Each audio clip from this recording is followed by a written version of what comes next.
Vamos a ver ahora el tema 3, que corresponde a la unidad de cinemática. O sea, esto es el estudio del movimiento, pero sin tener en cuenta las causas. En este caso lo vamos a ampliar el estudio a 2 o 3 dimensiones.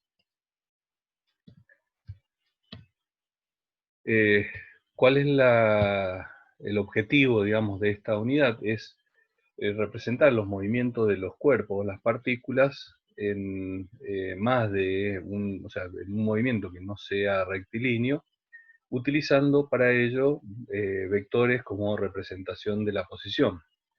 También vamos a utilizar vectores para representar tanto la velocidad como la aceleración del cuerpo,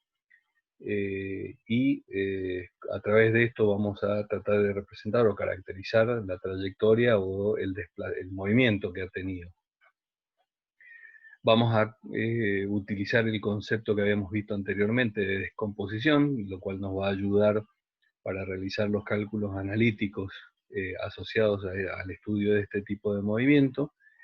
Y dentro de los movimientos que vamos a estudiar, vamos a ver dos movimientos característicos. Uno es el tiro oblicuo, el movimiento balístico que se denomina, y por otro lado la trayectoria circular, que es un movimiento en 2 dimensiones muy particular, para por último ver cómo es el movimiento relativo. Estos últimos temas los vamos a ver más adelante.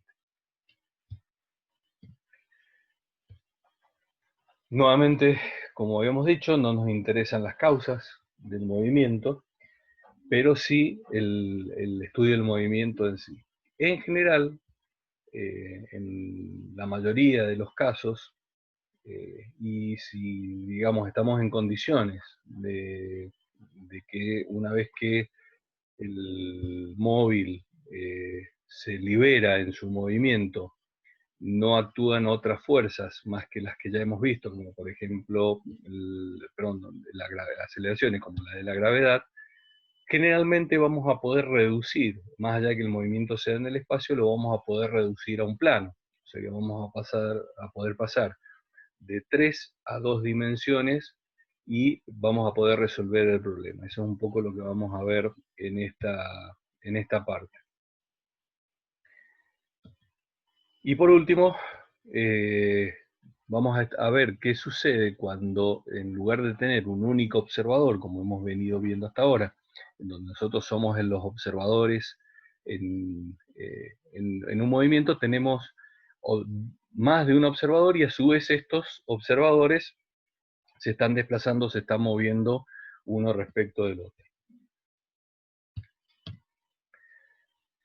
En esta primera parte vamos a estudiar la relación entre posición, velocidad y aceleración, algo que hicimos antes, pero obviamente en 2 dimensiones. Entonces, para poder representar la posición de un punto en el espacio, podemos utilizar lo que habíamos visto en magnitudes vectoriales, utilizando como referencia un sistema de coordenadas cartesianas. En este caso, dado que lo estamos representando en un punto del espacio, vamos a utilizar las 3 dimensiones y utilizamos los 3 ejes coordenados. En este caso, por ser cartesiano y por convención, lo habíamos denominado X, Y, Z.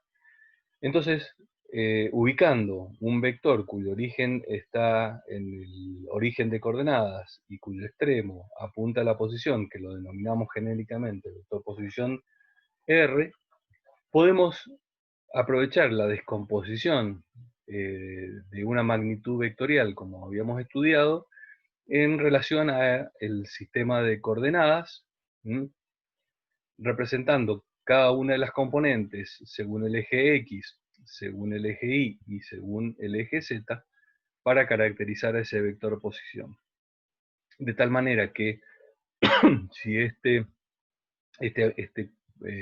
partícula cambia su posición, ese cambio de posición o desplazamiento también lo podemos representar en función de las coordenadas, simplemente como el cambio de coordenadas en cada uno de esos ejes de referencia. Teniendo en cuenta que la velocidad media la habíamos definido como el desplazamiento respecto del tiempo, y considerando que el desplazamiento va a ser la diferencia entre dos magnitudes vectoriales, por lo tanto lo podemos representar como una magnitud vectorial resultante de la diferencia de dos magnitudes vectoriales. Observamos que analizando esta expresión vemos que la velocidad media coincide en dirección y sentido con el vector desplazamiento, como le vamos a denominar a este cambio de la posición. Están dibujados en distintas magnitudes porque las escalas son distintas. Una es una escala de posición y la otra es una escala distinta que es la escala de velocidades. Si en una trayectoria cualquiera, como la que está representada acá, hacemos que este cambio de posición, o sea, entre un punto y el punto sucesivo que estamos analizando, se van acercando a lo largo de la trayectoria hasta estar prácticamente al lado, o sea, tomamos ese desplazamiento en intervalos de tiempo muy pequeños, lo que habíamos encontrado es que la velocidad instantánea, como la definíamos, es en este caso una tangente a la trayectoria de ese cuerpo o de esa partícula. Utilizando la descomposición, como habíamos visto antes, podemos representar a la velocidad instantánea como la derivada de cada uno de los cambios en las coordenadas respecto del tiempo. Que esto es lo que definíamos como la pendiente. Si cada una de estas es la pendiente de la variación de la trayectoria en cada una de las posiciones, esta es entonces la pendiente de la trayectoria en el espacio. Para ejemplificarlo, o para, digamos, reafirmar este concepto, vamos a considerar, o vamos a hacer el siguiente ejemplo que está en el libro, que es el ejemplo 3.1. Vamos a considerar que un móvil se mueve de acuerdo a esta función. Nuevamente vemos que tiene una parte adimensional, perdón, no adimensional, es independiente del tiempo, es fija, y luego una parte que depende del tiempo. O sea que la posición va a ir cambiando con el tiempo. En este caso, tenemos una función del cambio según el eje X y otra función de cambio según el eje Y. O sea que vamos a analizar un movimiento ya no en el espacio, sino simplemente en un mismo plano, que vamos a caracterizar con los ejes de coordenados X e Y solamente. Nos pide obtener las coordenadas en un instante de tiempo, cuál es el desplazamiento, obviamente entre dos instantes de tiempo dados, y la expresión general de la velocidad para el vehículo para cualquier instante de tiempo. Y después, en función de esta expresión, determinar cuál es la velocidad en un instante de tiempo dado. En este caso, hemos reducido el problema a una trayectoria bidimensional, o sea, en un plano, como habíamos dicho, y vamos a utilizar las ecuaciones vistas en el capítulo anterior y lo que hemos visto ahora en este capítulo. La posición es muy sencilla de encontrar, simplemente reemplazamos en las expresiones en el instante de tiempo, lo cual nos va a determinar qué posición encuentra el móvil o la partícula en los 2 segundos. Teniendo en cuenta el desplazamiento en X y el desplazamiento en Y, podemos encontrar el módulo del desplazamiento en R y va a estar ubicado a 2,4 metros, en este caso del origen de coordenadas en particular, que es donde está el inicio del vector R. Para obtener el desplazamiento, bien, consideramos el desplazamiento en X, el desplazamiento en Y nos van a dar los dos términos. En el caso del instante inicial, cuando el tiempo es igual a 0, y en el instante final a los 2 segundos. Obtenemos los dos vectores posición, el vector posición inicial y final, para luego encontrar el desplazamiento como la diferencia vectorial entre los dos vectores posiciones. Reemplazando los valores obtenidos, encontramos que el desplazamiento entre el instante inicial y el instante final es el vector que va desde un punto al otro. Aplicando el concepto de velocidad media y teniendo en cuenta que el instante de tiempo es igual a 0, reemplazando el desplazamiento obtenido respecto del intervalo de tiempo determinado, encontramos cuál es el vector vector que nos representa la velocidad media. Recordando que la velocidad media va a ser el vector de la velocidad entre el punto inicial y en este caso el punto final, que es a los 2 segundos. Y va a coincidir en dirección y sentido con el vector desplazamiento, como habíamos visto en el capítulo anterior. Considerando que la velocidad instantánea es la derivada del desplazamiento respecto del tiempo, y obteniéndolo para cada una de sus componentes, y obtenemos las expresiones de la velocidad en cada una de las componentes, teniendo en cuenta en este caso que la velocidad en definitiva instantánea en cualquier instante de tiempo es simplemente la suma vectorial de sus componentes. O sea que esto me representa la expresión de la velocidad para cualquier instante de tiempo. Nos pide particularmente determinar cuál es la velocidad en 2 segundos, y simplemente reemplazando los valores vemos que tenemos una componente en X negativa. Bien, si observamos, este sería el instante de 2 segundos. La proyección de la velocidad está en sentido contrario a el positivo en el eje X. Sin embargo, la componente en Y es positiva porque está hacia arriba. Fíjense que si reemplazamos en estas expresiones por t igual a 0, la componente en X desaparece y solamente en este término también desaparece, me queda una componente en Y positiva, que es lo que está representado acá en esta gráfica. El módulo o la rapidez instantánea en ese instante de tiempo, a los 2 segundos, es de 1,6 metros sobre segundos. En definitiva, en la escala adecuada, es la longitud de este vector que hemos dibujado ahí. La dirección respecto del eje X positivo va a estar dado por el ángulo A, y vemos que la tangente me da negativa, o sea, esto me indica que el ángulo es mayor a 90 grados, en este caso me da 128 grados.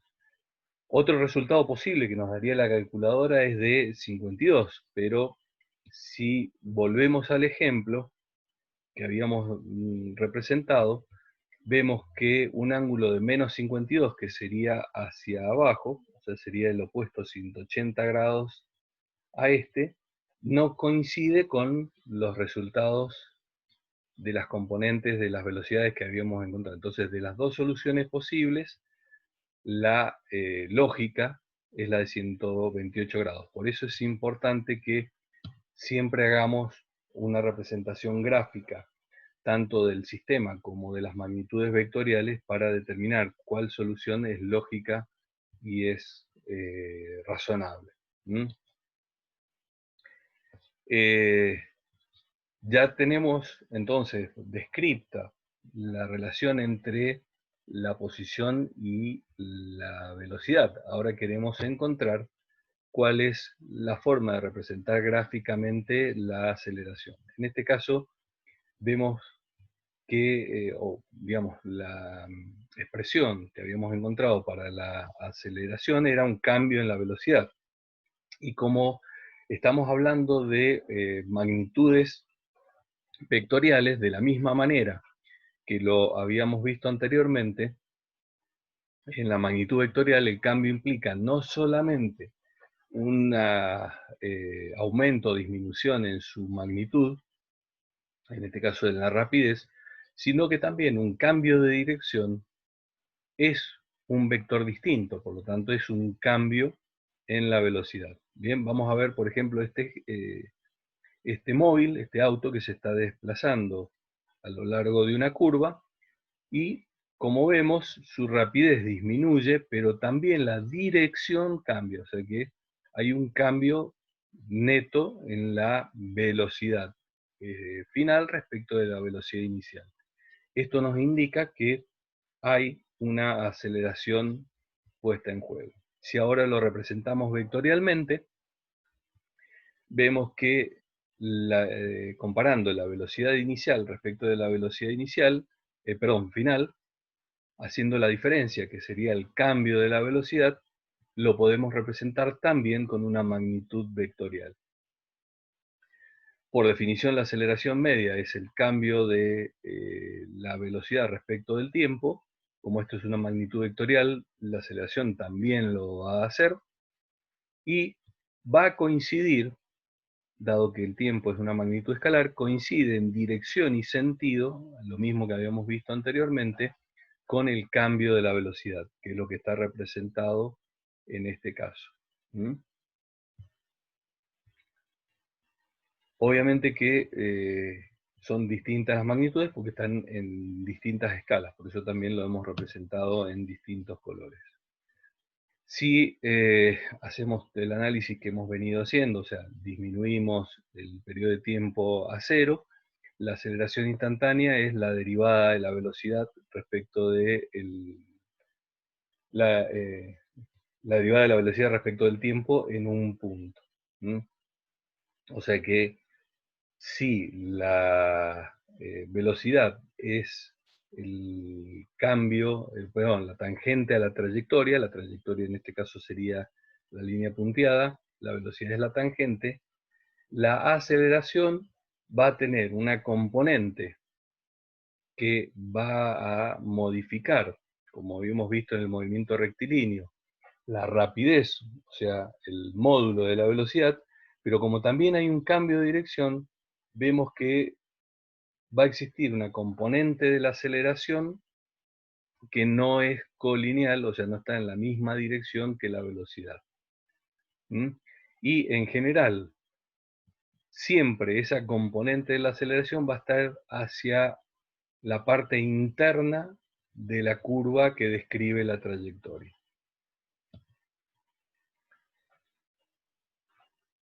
Entonces,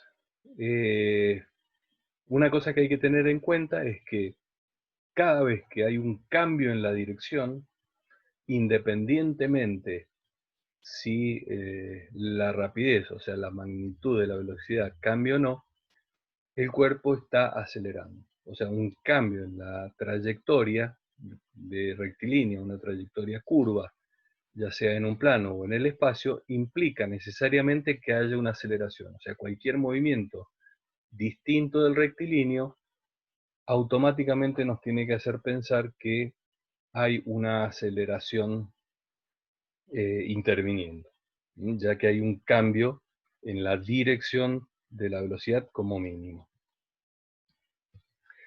Considerando la descomposición de la velocidad y teniendo en cuenta que le hemos expresado la aceleración como la derivada de la velocidad, aplicando esto para cada una de las componentes y derivando nuevamente o expresando la velocidad como una derivada de la posición, encontramos que la aceleración es la derivada segunda de la posición respecto del tiempo, y esto es aplicable también a cada una de las componentes.